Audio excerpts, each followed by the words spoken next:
Welcome to Vijnanamitra online classes. +1 +2 commerce സ്റ്റുഡൻസിനെ സംബന്ധിച്ചിടത്തോളം accountancy എന്നത് കുറച്ച് പ്രയാസമേറിയ ഒരു സബ്ജക്റ്റാണ്. എന്നാൽ അടുക്കും ചിട്ടയോടും കൂടിയ പഠന രീതി കൊണ്ട് നമുക്കിത് വളരെ വേഗത്തിൽ തന്നെ മനസ്സിലാക്കാവുന്നതാണ്. ഇന്നത്തെ ക്ലാസ് എന്ന് പറയുന്നത് അക്കൗണ്ടൻസി എന്താണ്, അല്ലെ അക്കൗണ്ടിങ് എന്താണ്, അക്കൗണ്ടിങ്ങിൻ്റെ പ്രാധാന്യം എന്താണ് എന്ന് നിങ്ങളെ മനസ്സിലാക്കാൻ വേണ്ടിയിട്ടുള്ള ഒരു ചെറിയ ഇൻട്രൊഡക്ഷൻ ക്ലാസ്. അപ്പോൾ നമുക്ക് ക്ലാസ്സിലേക്ക് കടക്കാം. ഈ ഇൻട്രൊഡക്ഷൻ ജസ്റ്റ് ഞാനൊന്ന് റീഡ് ചെയ്യാം. The main aim of a businessman running a business is to make profit. Therefore, he is interested to know the amount of profit or loss incurred in the business during a particular period of time. He also wants to know the financial position of the firm. In a business, large number of transactions are made on a single day. As a human being, it is not possible to remember all of his transactions. The necessity of accounting arose due to the limitation of human memory. Simply means accounting is a language of business and it helps to record all transactions in the books of accounts in a systematic manner. ഇനി നമുക്ക് നോക്കാം എന്താണ് accounting എന്നുള്ളത്. നമുക്കറിയാം ഏതൊരു ബിസിനസ്സിൻ്റെയും main ആയിട്ടുള്ള aim അല്ലെങ്കിൽ ലക്ഷ്യം എന്ന് പറയുന്നത് പ്രോഫിറ്റ് മേക്കിംഗ് ആണ്. എന്നാൽ ഒരു ബിസിനസ്സിന് എപ്പോഴും ലാഭം മാത്രം ലഭിക്കണമെന്നില്ല, ചിലപ്പോൾ നമുക്ക് നഷ്ടവും സംഭവിക്കാവുന്നതാണ്. ഒരു ബിസിനസ്മാനെ സംബന്ധിച്ചിടത്തോളം അയാൾക്ക് ആ ബിസിനസ്സിൽ നിന്ന് എത്രമാത്രം ലാഭം ഉണ്ടായിട്ടുണ്ട്, അല്ലെങ്കിൽ എന്തെങ്കിലും നഷ്ടം സംഭവിച്ചിട്ടുണ്ടോ, ആ ബിസിനസ്സിൻ്റെ പൊസിഷൻ എങ്ങനെയാണ്, ഇവയൊക്കെ മനസ്സിലാക്കേണ്ടതായിട്ടിരിക്കുന്നു. ആ ഒരു സ്റ്റേജിലാണ് നമുക്ക് അക്കൗണ്ടിങ്ങിൻ്റെ പ്രാധാന്യം നമ്മൾ മനസ്സിലാക്കേണ്ടത്. നമുക്കറിയാം ഒരു ബിസിനസ് ആകുമ്പോൾ daily large number of transactions ആകും ബിസിനസ്സിൽ നടക്കുക. സാധാരണ ഒരു മനുഷ്യനെ സംബന്ധിച്ചിടത്തോളം ഇതൊക്കെ ഓർമ്മയിൽ സൂക്ഷിക്കുക എന്ന് പറയുന്നത് വളരെ ഡിഫിക്കൽട്ടായിട്ടുള്ളൊരു കാര്യമാണ്. ഇപ്പോൾ നിങ്ങൾക്കൊരു സംശയം തോന്നാം, എന്താണ് ഈ ട്രാൻസാക്ഷൻസ് എന്ന് പറഞ്ഞാൽ ബിസിനസ്സിൽ നടക്കുന്ന സാമ്പത്തികമായിട്ടുള്ള ഇടപാടുകൾ അല്ലെങ്കിൽ പണപരമായിട്ടുള്ള ഇടപാടുകളെയാണ് ട്രാൻസാക്ഷൻസ് എന്ന് നമ്മൾ ഉദ്ദേശിക്കുന്നത്. 1-2 എക്സാമ്പിൾ പറഞ്ഞു കഴിഞ്ഞാൽ salaries paid, wages paid, raw material purchased, machinery purchased, അങ്ങനെ പലതരത്തിലുള്ള ട്രാൻസാക്ഷൻസ് ആകും ബിസിനസ്സിൽ നടക്കുന്നത്. അപ്പോൾ ഇതിൻ്റെയൊക്കെ എമൗണ്ടുകൾ ചിലപ്പം ചെറിയ എമൗണ്ട് കാണാം, അതുപോലെ തന്നെ വലിയ എമൗണ്ടുകൾ കാണാം. ഇതെല്ലാം കൂടി ഒരു മനുഷ്യനെ സംബന്ധിച്ചിടത്തോളം ഓർമ്മയിൽ സൂക്ഷിക്കുക എന്ന് പറയുന്നത് വളരെ ഡിഫിക്കൽട്ടാണ്. ഈ ഒരു പോരായ്മയിൽ നിന്നാണ് അക്കൗണ്ടിങ് അല്ലെങ്കിൽ അക്കൗണ്ടൻസി എന്നൊരു സബ്ജക്റ്റിൻ്റെ ഉദയം എന്ന് നമുക്ക് വേണമെങ്കിൽ പറയാം. അപ്പോൾ അക്കൗണ്ടിങ് എന്ന് പറഞ്ഞാൽ ബിസിനസ്സിൽ ഇതുപോലെ ഡെയിലി നടക്കുന്ന ട്രാൻസാക്ഷൻസ് അടുക്കും ചിട്ടയോടും കൂടി ബുക്സ് ഓഫ് അക്കൗണ്ട്സിൽ റെക്കോർഡ് ചെയ്യുന്നതിനെയാണ്, രേഖപ്പെടുത്തുന്നതിനെയാണ് അക്കൗണ്ടിങ് എന്ന് പറയുന്നത്. ഇനി നമുക്ക് നോക്കാം definition and meaning of accounting. അക്കൗണ്ടിങ്ങിൻ്റെ ഏറ്റവും പ്രധാനപ്പെട്ട ഒരു ഡെഫിനേഷനാണിത്. According to American Institute of Certified Public Accountants, accounting is the art of recording, classifying, summarising in a significant manner and in terms of money transactions and events which are in part at least of a financial character and interpreting the results there of. ഈ ഒരു ഡെഫിനേഷൻ്റെ ബേസിൽ accounting എന്ന് പറയുന്നത് ബിസിനസ്സിൻ്റെ സാമ്പത്തികമായ ഇടപാടുകൾ അല്ലെങ്കിൽ financial transactions രേഖപ്പെടുത്തുകയും തരംതിരിച്ചവയെ വിശകലനം ചെയ്ത് അതിൻ്റെ റിസൾട്ട് ആ ബിസിനസ്സുമായിട്ട് റിലേറ്റ് ചെയ്തിട്ടുള്ള അല്ലെങ്കിൽ ബിസിനസ്സിൽ താല്പര്യമുള്ള വ്യക്തികൾക്ക് എത്തിച്ചു കൊടുക്കുക അല്ലെങ്കിൽ കമ്മ്യൂണിക്കേറ്റ് ചെയ്യുന്നതിനെയാണ് അക്കൗണ്ടിങ് എന്ന് പറയുന്നത്.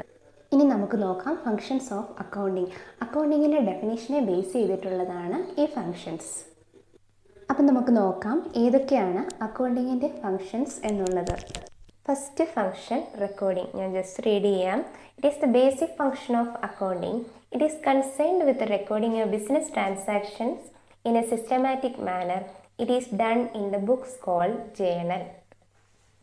അക്കൗണ്ടിങ്ങിൻ്റെ ബേസിക് ഫങ്ഷനാണ് റെക്കോർഡിംഗ് എന്ന് പറയുന്നത്. അപ്പോൾ റെക്കോർഡിംഗ് എന്ന് പറഞ്ഞാൽ ബിസിനസ്സിൽ നടക്കുന്ന ഫിനാൻഷ്യൽ ട്രാൻസാക്ഷൻസ് ഒക്കെയും അടുക്കും ചിട്ടയോടും കൂടി ബുക്സ് ഓഫ് അക്കൗണ്ട്സിൽ രേഖപ്പെടുത്തുന്നതിനെയാണ് റെക്കോർഡിംഗ് എന്ന് പറയുന്നത്. നമ്മൾ അങ്ങനെ രേഖപ്പെടുത്തുന്ന ബുക്കിന് പറയുന്ന പേരാണ് ജേണൽ. Second function classifying. ഞാൻ റീഡ് ചെയ്യാം. It is the systematic analysis of recorded data and it helps to bringing together items of similar nature. Classification work is done in the book called ledger. ജേണലിൽ നമ്മൾ പലതരത്തിലുള്ള transactions ആണ് record ചെയ്യുന്നത്. ഇതിൽ income ഉണ്ടാകാം, expenses ഉണ്ടാകാം, അങ്ങനെ പലതരത്തിലുള്ള transactions. ഇതിൽ നിന്ന് ഒരേ നേച്ചറിലുള്ള ട്രാൻസാക്ഷൻസിനെ എല്ലാം ഒരുമിച്ച് കൊണ്ടുവരുന്നതിനെയാണ് ക്ലാസിഫിക്കേഷൻ അല്ലെങ്കിൽ ക്ലാസിഫയിങ് എന്ന് ഉദ്ദേശിക്കുന്നത്. ഈ ക്ലാസിഫിക്കേഷൻ വർക്ക് ചെയ്യുന്ന ബുക്കിന് പറയുന്ന പേരാണ് ledger. Third function summarizing. It means presenting the classified data in a way which is understandable and useful to the internal as well as external users by preparing trial balance, trading profit and loss account and balance sheet. ആദ്യത്തെ function recording, അതായത് business transactions daily record ചെയ്യുക, ജേണലിലാണ് record ചെയ്യേണ്ടത്. രണ്ടാമത്തെ function എന്ന് പറയുന്നത് അതിൽ similar നേച്ചറുള്ള transactions എല്ലാം classify ചെയ്യുക. ക്ലാസിഫിക്കേഷൻ വർക്ക് നടത്തുന്നത് ലെഡ്ജറിലാണെന്ന് നമ്മൾ പറഞ്ഞു. സമ്മറൈസിംഗ് എന്ന് പറഞ്ഞാൽ ക്ലാസിഫൈ ചെയ്ത ഡേറ്റയുടെ ബേസിസിൽ trial balance, trading profit and loss account, balance sheet ഇവയൊക്കെ പ്രിപ്പയർ ചെയ്ത് നമ്മൾ പ്രിപ്പയർ ചെയ്ത് കഴിയുമ്പോൾ നമുക്കറിയാനായിട്ട് സാധിക്കും എത്രമാത്രം പ്രോഫിറ്റ് ഉണ്ട് അല്ലെങ്കിൽ ലോസ് ഉണ്ടോ, ഫിനാൻഷ്യൽ പൊസിഷൻ എങ്ങനെയാണെന്നൊക്കെ മനസ്സിലാക്കാനായിട്ട് സാധിക്കും. അതേപോലെ തന്നെ ബിസിനസ്സുമായിട്ട് റിലേറ്റ് ചെയ്തിട്ടുള്ള ഇന്റേണൽ പാർട്ടീസിനും എക്സ്റ്റേണൽ പാർട്ടീസിനും ഇത് ഈസി ആയിട്ട് മനസ്സിലാക്കാനായിട്ടും സാധിക്കും. ഇനി fourth function deals with financial transactions. Deals with financial transactions എന്ന് പറഞ്ഞാൽ നമ്മളെപ്പോഴും ബുക്സ് ഓഫ് അക്കൗണ്ട്സിൽ മോണിറ്ററി ടേംസിലുള്ള ട്രാൻസാക്ഷൻസ് അല്ലെങ്കിൽ മണി ട്രാൻസാക്ഷൻസ് എന്ന് പറഞ്ഞാൽ പണപരമായ ഇടപാടുകൾ മാത്രമേ റെക്കോർഡ് ചെയ്യാറുള്ളൂ. Fifth function analysis and interpret. Analysis makes the record of facts in the financial statements simplified by proper classification.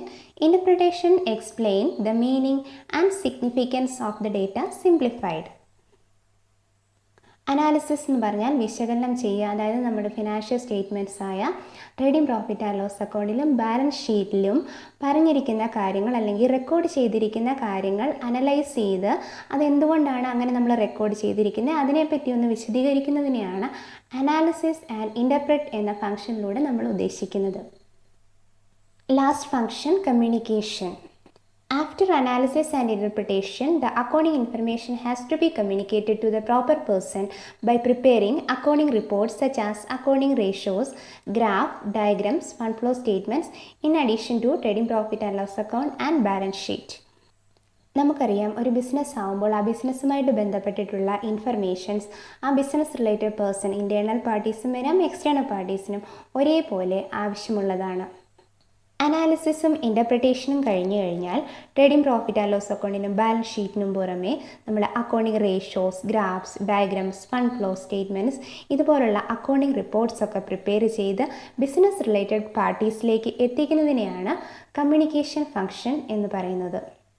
Functions ഒന്നുകൂടി പറയാം. ഫസ്റ്റ് ഫംഗ്ഷൻ റെക്കോർഡിംഗ്, അതായത് നമ്മൾ ബിസിനസ് ട്രാൻസാക്ഷൻസ് അല്ലെങ്കിൽ മോണിറ്ററി ട്രാൻസാക്ഷൻസ് ഒക്കെയും ഫസ്റ്റ് നമ്മൾ ബുക്സ് ഓഫ് അക്കൗണ്ട്സ് ആയ ജേണലിൽ record ചെയ്യുക. Second function classification. ക്ലാസിഫിക്കേഷൻ എന്ന് പറഞ്ഞാൽ സിമിലർ നേച്ചറിലുള്ള ട്രാൻസാക്ഷൻസ് എല്ലാം ലെഡ്ജർ എന്ന ബുക്കിലോട്ട് റെക്കോർഡ് ചെയ്യുക. Third function summarising. സമ്മറൈസിങ് എന്ന് പറഞ്ഞാൽ നമ്മൾ ലെഡ്ജറിൻ്റെ ബേസിസിൽ ട്രയൽ ബാലൻസും അതുപോലെ തന്നെ ഫിനാൻഷ്യൽ സ്റ്റേറ്റ്മെൻറ്റ്സ് ആയ ട്രേഡിംഗ് പ്രോഫിറ്റ് ആൻഡ് ലോസ് അക്കൗണ്ടും ബാലൻസ് ഷീറ്റും ഒക്കെ പ്രിപ്പയർ ചെയ്യുന്നതാണ് സമ്മറൈസിങ് എന്ന ഫംഗ്ഷൻ കൊണ്ട് ഉദ്ദേശിക്കുന്നത്. ഫോർത്ത് ഫംഗ്ഷനിൽ പറയുന്നത് നമ്മൾ എപ്പോഴും മോണിറ്ററി ട്രാൻസാക്ഷൻസ് അല്ലെങ്കിൽ പണപരമായ ഇടപാടുകൾ മാത്രമേ നമ്മൾ ബുക്സ് ഓഫ് അക്കൗണ്ട്സിൽ റെക്കോർഡ് ചെയ്യാറുള്ളൂ. Fifth function analysis and interpret എന്ന് പറഞ്ഞു കഴിഞ്ഞാൽ നമ്മുടെ ഫിനാൻഷ്യൽ സ്റ്റേറ്റ്മെൻറ്റ് അനലൈസ് ചെയ്ത് അതിനെ ഒന്ന് വിശദീകരിക്കുന്നതിനെയാണ് അനാലിസിസ് ആൻഡ് ഇൻ്റർപ്രറ്റ് എന്ന് പറയുന്നത്. ലാസ്റ്റ് ഫംഗ്ഷൻ എന്ന് പറഞ്ഞാൽ communication.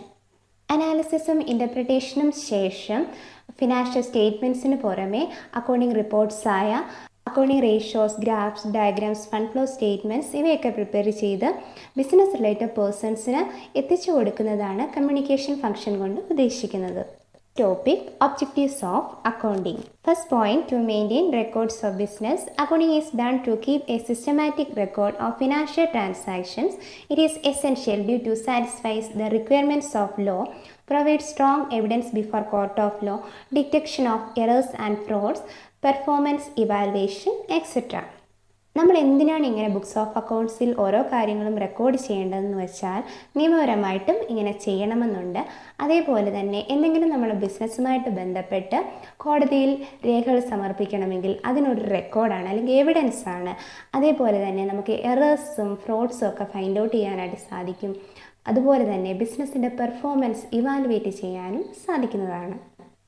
Second point, calculation of profit or loss. The main objective of any business enterprise is to earn profit. It helps to ascertain profit or loss for a particular period by preparing trading profit and loss account നമുക്കറിയാം ഏതൊരു business ഫേമിൻ്റെയും മെയിനായിട്ടുള്ള objective എന്ന് പറയുന്നത് profit making ആണ്. അപ്പോൾ ഒരു particular period എത്രമാത്രം profit ഉണ്ടായിട്ടുണ്ട്, അതേപോലെ തന്നെ ലോസ് ഉണ്ടായിട്ടുണ്ടോ എന്നൊക്കെ മനസ്സിലാക്കാനായിട്ട് നമുക്ക് trading profit and loss account prepare ചെയ്താൽ മതിയാകും. അതായത് ട്രേഡിംഗ് അക്കൗണ്ട് ട്രേഡിംഗ് റിസൾട്ടായ അല്ലെങ്കിൽ ഗ്രോസ് പ്രോഫിറ്റ് അല്ലെങ്കിൽ ഗ്രോസ് ലോസ് ഫൈൻഡ് ഔട്ട് ചെയ്യാനും, അതേപോലെ തന്നെ profit and loss account net profit അല്ലെങ്കിൽ നെറ്റ് ലോസ് ഫൈൻഡ് ഔട്ട് ചെയ്യാനുമായിട്ടാണ് നമ്മൾ പ്രിപ്പയർ ചെയ്യുന്നത്. Third objective, to know the financial position. The businessman is always interested to know the financial position. Preparation of balance sheet helps the businessman to know the position of assets and liabilities on a particular date. ഒരു businessman ആകുമ്പോൾ profit അല്ലെങ്കിൽ loss മാത്രം അറിഞ്ഞാൽ പോരാ, അതേപോലെ പ്രാധാന്യമുള്ളൊരു കാര്യമാണ് ബിസിനസ്സിൻ്റെ financial position. അതിന് വേണ്ടിയിട്ടാണ് നമ്മൾ ബാലൻസ് ഷീറ്റ് പ്രിപ്പയർ ചെയ്യുന്നത്. ബാലൻസ് ഷീറ്റ് പ്രിപ്പയർ ചെയ്ത് കഴിഞ്ഞാൽ പൊസിഷൻ ഓഫ് അസറ്റ്സ് അതേപോലെ തന്നെ പൊസിഷൻ ഓഫ് ലയബിലിറ്റീസ് മനസ്സിലാക്കാവുന്നതാണ്.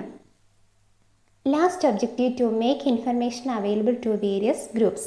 The accounting information obtained from records should be communicated to various parties such as owners, creditors, bankers, government employees, etc. Last ഒബ്ജക്റ്റീവിൽ പറയുന്നത് accounting informations business related parties, അതായത് owners ഉണ്ടാകാം, creditors ഉണ്ടാകാം, bank ഉണ്ടാകാം, അതുപോലെ തന്നെ government employees, ഇവർക്കൊക്കെ ആവശ്യമായിട്ടുള്ള ഇൻഫർമേഷൻ പ്രൊവൈഡ് ചെയ്യുന്നതാണ് ലാസ്റ്റ് ഒബ്ജക്റ്റീവ്.